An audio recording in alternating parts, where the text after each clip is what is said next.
Hello friend, आप सबका स्वागत है हमारे यूट्यूब चैनल पे। हम लोग यूपी डीएलएड थर्ड सेमेस्टर की तैयारी कर रहे हैं और जो हम लोग का आज पेपर है ये हम लोग का पेपर पंचम है। और वो सब विषय क्या है, अगर हम लोग विषय की बात करें तो ये सामाजिक अध्ययन है। क्या है? सामाजिक अध्ययन। हम लोग इसके बारे में थोड़ा डिस्कस करेंगे कि कितने मार्क्स का पेपर होता है, क्या चीज़ें होती है और कैसे आपको तैयारी करना चाहिए, क्या रणनीति होनी चाहिए जिससे आपका एग्ज़ाम अच्छे से हो। तो जो ये आपका एग्ज़ाम होता है ये 50 मार्क्स का पेपर होता है। कितने मार्क्स का? 50 मार्क्स का होता है, जिसमें आपको 25 नंबर लाना ज़रूरी होता है। अगर आप 25 नंबर से कम लेके आएंगे तो क्या हो जाएगा, आपका बैक लग जाएगा। क्या होगा? बैक लग जाएगा। तो आप लोगों का बैक ना लगे इसलिए आपको थोड़ा थोड़ा पढ़ना चाहिए। इसमें क्या होगा कि 15 नंबर का आपका ऑब्जेक्टिव आएगा और 15 ही नंबर का आपका वेरी शॉर्ट प्रश्न आएगा। कौन सा? वेरी शॉर्ट प्रश्न आएगा। 10 प्रश्न आपके रहेंगे लॉन्ग के, जिसमें 15 क्वेश्चन 15 मार्क्स, ये भी आपके 15 क्वेश्चन 15 मार्क्स। ये जो आपके 10 क्वेश्चन रहेंगे ये 20 मार्क्स के रहेंगे। और अगर आप लोगों को अपने डीएलएड में अच्छा करना है, सेमेस्टर एग्जाम अच्छे से पास करना है, कि आप लोगों का क्या हो, बैक ना लगे, तो उसके लिए आप सभी से बस यही रिक्वेस्ट है कि आप लोग तैयारी में लग जाइए। आप लोग PYQ और साथ में पवन राजन सीरीज इसी को अच्छे से पढ़ लीजिए, आप लोगों का बहुत अच्छे से पेपर हो जाएगा। प्रीवियस ईयर इसमें बहुत बड़ा रोल निभाता है, क्योंकि प्रीवियस ईयर से कम 15 प्रश्न आते हैं। कम से कम 15 क्या कहिए, आप मान लीजिए 25 से 30 प्रश्न, 25 प्रश्न तो आते ही हैं। अगर 30 प्रश्न आने हैं एग्जाम में, तो आपके एग्जाम में अगर 30 प्रश्न आना है तो आप मान के चलिए कि 20 से 25 प्रश्न आपको सिर्फ प्रीवियस ईयर से ही मिलेगा। कहाँ से? प्रीवियस ईयर से ही मिलेगा। तो आप प्रीवियस ईयर को स्किप मत करिए, अच्छे से तैयारी करिए। और जो हम लोग का जो सब्जेक्ट है आज, वो हम लोग क्या पढ़ेंगे, हम लोग सामाजिक अध्ययन को पढ़ेंगे। स्टार्ट करती हूँ अपने फर्स्ट प्रश्न से।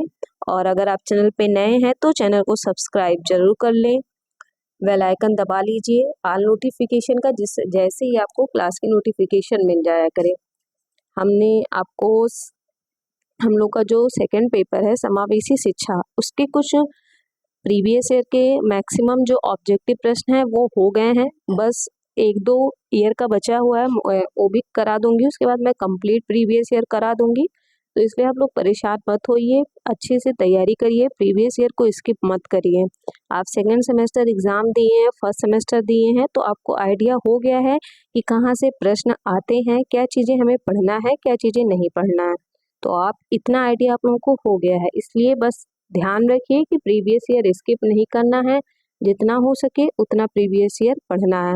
हम लोग स्टार्ट किससे करेंगे? ऑब्जेक्टिव प्रश्न से, क्योंकि ऑब्जेक्टिव बहुत ही इम्पॉर्टेंट है। और सोशल स्टडी में क्या होता है कि आपसे ईयर पूछ लेता है ज़्यादातर। अगर आपको ईयर एग्जिट नहीं याद है, आपको राइट ईयर नहीं पता है कि किस सन में क्या हुआ, किसने क्या दिया, तो आपके प्रश्न यहाँ पे ज़्यादा गलत हो जाते हैं। क्यों? क्योंकि सोशल स्टडी ऐसा है कि बहुत से बच्चे मतलब 9th-10th के बाद पढ़े ही नहीं होंगे, तो नहीं पढ़े हिस्ट्री ज्योग्राफी, तो उन्हें इतना आइडिया नहीं रहता है, चीज़ें तैयार नहीं रहती है। और बहुत से बच्चों को हिस्ट्री बोरिंग सब्जेक्ट लगता है, क्योंकि इसमें सन बहुत ज़्यादा दिए रहते हैं। तो ये सारी कन्फ्यूज़न आप सभी की पढ़ने से ही दूर क्या होगा, दूर होगा। तो आप ज़्यादातर फोकस करिए अपने सोशल स्टडी सब्जेक्ट पे। जिसका सोशल स्टडी अच्छा है वो मैथ पे फोकस करें, संस्कृत पे फोकस करें। क्या है हम लोग का फर्स्ट प्रश्न देखते हैं। क्या है कि बाबरनामा बाबर द्वारा लिखित एक है। बाबरनामा बाबर द्वारा लिखित एक क्या है? तो क्या है ये? आत्मकथा है। क्या है? आत्मकथा है। तो आप लोग चीज़ों को लिखते चलिए, पढ़ते चलिए। देखिए, मैं सन 2016 का प्रीवियस ईयर करा रही हूँ। आप कॉपी लीजिए, नोट डाउन करते चलिए कि कौन से ऐसे प्रश्न हैं जो बार बार रिपीट हो रहे हैं और आपके एग्जाम में आ रहे हैं। क्या कह रहे हैं कि बाबरनामा बाबर द्वारा चगताई तुर्क भाषा में लिखी गई। किस अब ये भी पूछ सकता है कि आत्मकथा जो बाबरनामा की है वो किस भाषा में लिखी गई है? तो ये आपकी तुर्क भाषा में लिखी गई है। नेक्स्ट प्रश्न हम लोग देखते हैं कि कन्नौज के युद्ध में हुमायूं पराजित हुआ। क्यों पराजित हुआ? तो बरसात हो जाने के कारण युद्ध में तोपखाना व्यर्थ सिद्ध हुआ। क्या? कन्नौज के युद्ध में हुमायूं पराजित हुआ क्योंकि बरसात हो जाने के कारण युद्ध में तोपखाना क्या हो गया था, व्यर्थ सिद्ध हो गया था। वर्ष 1540 में कन्नौज के युद्ध में शेरशाह सूरी से हुमायूं पराजित हुआ, क्योंकि बरसात हो जाने के कारण युद्ध क्या हुआ था, युद्ध के दौरान हुमायूं की सेना द्वारा प्रयोग किया जा रहा तोपखाने जो थे वे व्यर्थ सिद्ध हो गए थे। उसके बाद क्या हुआ कि शेरशाह सूरी का जो जन्म 1486 में सासाराम वर्तमान बिहार में हुआ था। तो बस आप लोग इतना याद रखिए कि बरसात हो जाने के कारण युद्ध के तोपखाने व्यर्थ सिद्ध हुए थे। नेक्स्ट प्रश्न हम लोग देखते हैं। मैंने एक मुट्ठी भर बाजरे के लिए, क्या मैंने एक मुट्ठी भर बाजरे के लिए हिंदुस्तान का साम्राज्य लगभग खो दिया था। यह शब्द शेरशाह ने कहे थे, किसके लिए कहे थे, तो ये मालदेव से युद्ध करने के बाद, किससे, मालदेव से युद्ध करने के बाद इन्होंने कहा था कि जो एक मुट्ठी भर बाजरे के लिए जो हिंदुस्तान का साम्राज्य था मैंने लगभग खो दिया था। कब खो दिया था, तो मालदेव के युद्ध के दौरान खो दिया था। नेक्स्ट प्रश्न हम लोग देखते हैं, ये सभी इंपॉर्टेंट हैं, या आपको टफ लग रहा होगा क्योंकि आप पहली बार पढ़ रहे हैं। आप सन 2016 का करेंगे, फिर 17 का करेंगे, तो ऐसे ही आपको पता चल जाएगा कि पेपर का लेवल कैसा है और एग्जाम में कैसे प्रश्न आते हैं। और जब आप पढ़ते रहेंगे ना तो आप उससे जुड़ जाएंगे प्रश्नों से, और ये प्रश्न आपको बहुत ही इजी लगने लगेगा। आप चैनल को जरूर सब्सक्राइब कर लीजिए, क्योंकि यहाँ पे फर्स्ट सेमेस्टर की तैयारी स्टार्ट हो गई है, आप लोगों को क्लासेस मिलने लगी है। नेक्स्ट प्रश्न हम लोग का क्या है कि इबत खाना का निर्माण किया था, किसने किया था, क्या है, इबत खाना का निर्माण किसने किया, तो ये किसने किया था, इबत खाना, एक सेकेंड, क्या इबत खाना, पूजा भवन 1575 में मुगल सम्राट अकबर के द्वारा, किसने, मुगल सम्राट अकबर के द्वारा हुआ था, फतेहपुर सीकरी में बनाया गया था। मराठों का सर्वाधिक उद्यान है, तो मराठों का जो सर्वाधिक उद्यान है वह शिवाजी के काल में हुआ था। नेक्स्ट प्रश्न, विलय नीति का संबंध है, विलय नीति का जो संबंध है यह आपकी डलहौजी से है, किससे है, डलहौजी से है। नेक्स्ट प्रश्न हम लोग देखते हैं कि संसद से तात्पर्य है, संसद से किसका तात्पर्य है, ये आपके किससे है, तो ये आपका लोकसभा, राज्यसभा तथा राष्ट्रपति से है, किससे है, लोकसभा, राज्यसभा तथा राष्ट्रपति से है। भारत के राष्ट्रपति को कौन सा अधिकार नहीं है, भारत के जो आपके राष्ट्रपति हैं उनको कौन सा अधिकार नहीं है, तो ये आपका आपातकालीन संकटकालीन स्थिति की घोषणा, विदेशों में राजदूतों की नियुक्ति व पद चयन करना, मतलब किसी का पद क्या करना है, चयन करना, संसद को भंग करना, नए चुनावों के नए आदेश देना आदि भारत के राष्ट्रपति का अधिकार क्षेत्र में नहीं आता है।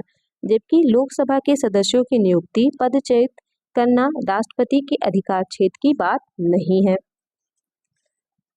नेक्स्ट प्रश्न, भारत का प्रथम नागरिक होता है, आपके जो भारत है उसका जो प्रथम नागरिक है कौन है, तो जो भारत का प्रथम नागरिक है ये हमारे राष्ट्रपति हैं। किस अनुच्छेद में है, तो अनुच्छेद 52 में है। नेक्स्ट, सर्दियों में अंटार्कटिका में अंधेरा रहता है, क्यों रहता है, तो इसका रीजन है, अंधेरा रहता है, सर्दियों में अंटार्कटिका में अंधेरा रहता है, तो 24 घंटे रहता है, 24 घंटे वहां पे क्या रहता है, अंधेरा रहता है, मतलब क्या होता है, कोहरा छाया रहता है। अबीर गुलाल में उड़ता हुआ हल्का रंगीन पदार्थ है, जो आपका अबीर गुलाल होता है इसमें जो उड़ता हुआ रंगीन पदार्थ है ये आपका क्या है, तो ये आपका अभ्रक है। कर्नाटक के कैंगा में स्थित है, कर्नाटक के कैंगा में क्या स्थित है, परमाणु ऊर्जा उत्पादन केंद्र। अगर आपको वीडियो पसंद आ रही है तो वीडियो को लाइक जरूर कर लें, चैनल को सब्सक्राइब कर लीजिए। लगातार क्लासेस इसलिए नहीं आ रही क्योंकि आप लोग इतना एक्टिव नहीं है। जैसे एग्ज़ाम पास में आएगी, जैसा कि कहा गया है कि जून से आपकी क्लासेस प्रॉपर चलने लगेगी, बट अभी भी आपको हफ्ते में 2-3 वीडियो, 4 वीडियो, मैक्सिमम 4 वीडियो आपको हर हफ्ते प्रोवाइड कराई जाएगी। इसमें फर्स्ट ईयर के 2 क्लास आएंगी, फर्स्ट सेमेस्टर के, और थर्ड सेमेस्टर की आएगी। धीरे धीरे आपका एग्ज़ाम पास आ रहा है तो क्लासेस बढ़ा दी जाएगी, आपको चैप्टर वाइज भी पढ़ाया जाएगा और प्रीवियस ईयर पे ज़्यादा फोकस किया जाएगा। साथ में आपको सीरीज भी बढ़ाई जाएगी। तो आप लोग टेंशन मत लीजिए, आप लोग की तैयारी अच्छे से हो जाएगी। आप लोग थोड़ा थोड़ा बस पढ़ते रहिए, ऐसा नहीं कि एकदम मत पढ़िए, हाँ थोड़ा थोड़ा पढ़िए कि एग्ज़ाम टाइम में आप फ्रेंडली रहें अपने सब्जेक्ट को लेके। ऐसा ना हो कि ये क्या है, एकदम नया क्या आ गया, मुझे कुछ नहीं आता है। थोड़ा बहुत आइडिया रहेगा, थोड़ा बहुत पढ़ के रखेंगे तो चीज़ें आप अच्छे से कर लेंगे बेहतर तरीके से। हम लोग का नेक्स्ट प्रश्न क्या है कि भारत में डाक प्रणाली हुई थी, किस सन से हुई थी। अब ईयर याद करना ऐसे आसान नहीं होता है, बट अब मैं सन 2016 का आपका पेपर करा रही हूँ। जैसे ही आप सन 2016 का कंप्लीट करेंगे, 17 का करेंगे, तो आप देखते चलेंगे कि कुछ क्वेश्चन आपको सन 2017 में मिलेंगे, कुछ 18 में मिलेंगे। तो ये आप लोग के लिए क्या हो जाएगा, इजी हो जाएगा। तो जो क्या है, भारतीय जो डाकघर थी वो ब्रिटिश इंडिया कंपनी 1764 में, कब 1764 में कहाँ स्थापित की गई थी, बॉम्बे में स्थापित की गई थी। जबकि नियमित जो डाक प्रणाली की स्थापना है किसने किया, रॉबर्ट क्लाइव ने 1766 में, कब 1766 में किया, है ना। तो ये चीजें आप लोग तैयार रखिए। नेक्स्ट, इंटरनेट का प्रयोग किए जाने वाले WW का प्रयोग विस्तारित कीजिए। ये आपका क्या हो जाएगा, वर्ल्ड वाइड वेब। ये आप इसको तैयार कर लीजिए, ये आपके कहाँ पूछ सकता है। आप इस बार आपका कंप्यूटर का भी पेपर होगा, कौन सा, कंप्यूटर का भी होगा। तो कंप्यूटर में ये प्रश्न आपसे पूछ सकता है, इम्पोर्टेंट है, क्या है, इम्पोर्टेंट है। नेक्स्ट देखते हैं, रैंच कहते हैं, रैंच किसे कहते हैं, तो ये पशुओं के बाड़ा को, किसे, पशुओं के बाड़ा को हम लोग क्या कहते हैं, रैंच कहते हैं।